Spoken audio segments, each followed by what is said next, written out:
Hi,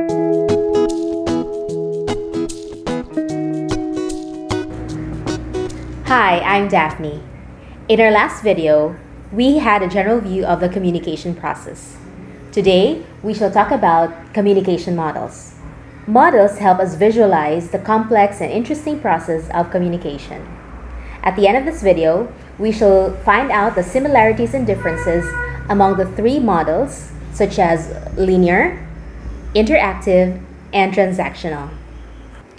The linear model is a one-way communication process where a message is encoded by a sender, sent via a channel, and decoded by a receiver.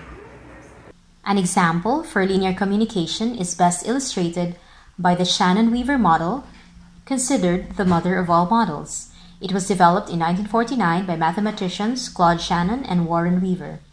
The straight line means that the immediate response or feedback from the receiver is either not possible or not expected.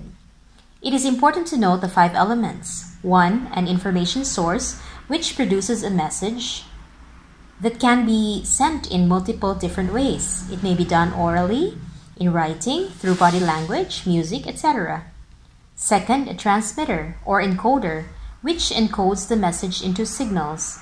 The encoder might be a telephone which converts our voice into codes to be sent down the telephone lines. Another encoder might be a radio station which converts voice into waves to be sent via radio to someone. The encoder can also be a person that turns an idea into spoken words, written words, or sign language to communicate an idea to someone. 3. A channel to which signals are adapted for transmission. This is the medium that gets the information from sender to receiver. A person sending you a text message is using the phone network as a medium. If we're face-to-face, perhaps we don't have a channel, except the sound waves from our voice that carry the sound from the sender's mouth to the receiver's ear. 4. A receiver, which decodes or reconstructs the message from the signal. Decoding is the exact opposite of encoding. Shannon and Weaver made this model in reference to communication that happens through devices like telephones.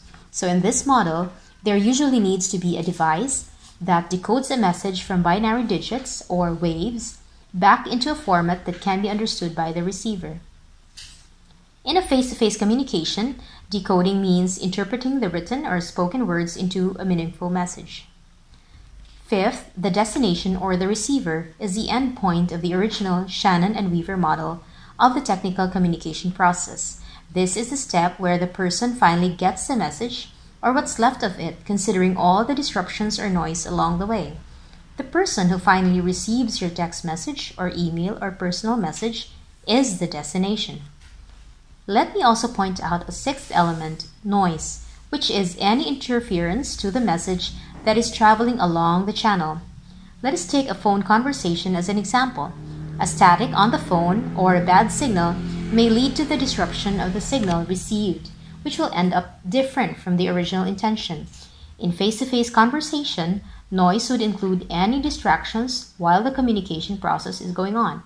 This is anything that disrupts the interpretation of the message, and this could be internal factors happening within the speaker or receiver, or external factors happening around either speakers. The Shannon-Weaver model, being a linear type of communication, therefore, is more applicable to situations where there is little to no feedback needed. An example of this is what typically happens in mass media, where news on TV, on the radio, or in the newspaper is decoded by the receiver, and there is little to no chance that the receiver can send back a feedback to the sender of the message. In the later years, the feedback was added to the model by another proponent in response to the criticism of the linear approach of the communication model. Unlike the linear flow of thought projected in the Shannon-Weaver model, Schramm model, developed by Wilber Schramm in 1954, looks at communication as an exchange of thoughts and ideas. The figure identifies the 6 elements of communication, which are the sender, message sent, receiver, and feedback provided by the receiver, and sent back as a response to the sender, and the processes of encoding and decoding. This model highlights the processes of encoding and decoding and sending of feedback, and that information may become useless if not conveyed and understood by others.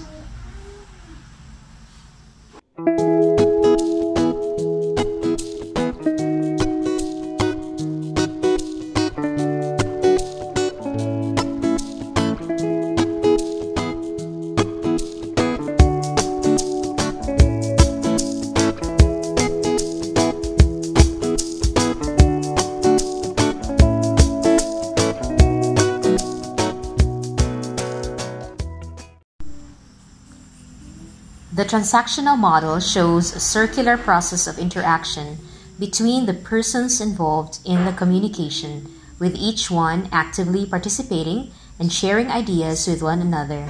They are the communicators, actively exchanging information and reaction. Feedback is given freely and deliberately to one another or to all members participating in the communication transaction. The sender and the receiver may simultaneously exchange roles as communicators. Since communication is deemed dynamic and progressive, the topic may also change from time to time. In this concept, the noise or barrier to communication is also taken into consideration, for it may directly or indirectly affect the smooth flow of communication. In the event that the message was not clearly conveyed due to the barrier, the communication continues in order to clarify the intended meaning of the sender. When the transmission is cut along the way due to the barrier, the communicators work collaboratively to understand each other. Now the sender becomes a receiver of feedback, and the receiver also acts as sender, providing information in response to the message conveyed to him. In this way, the communication is made more effective and complete.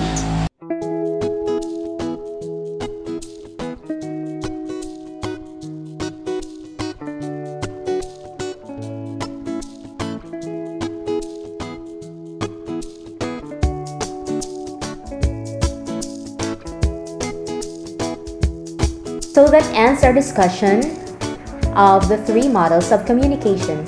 Is there anything you wish that we can discuss further? Do you have any suggestions on improving our presentation of these oral communication topics?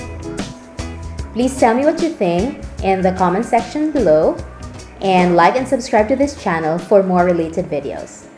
Thanks for watching.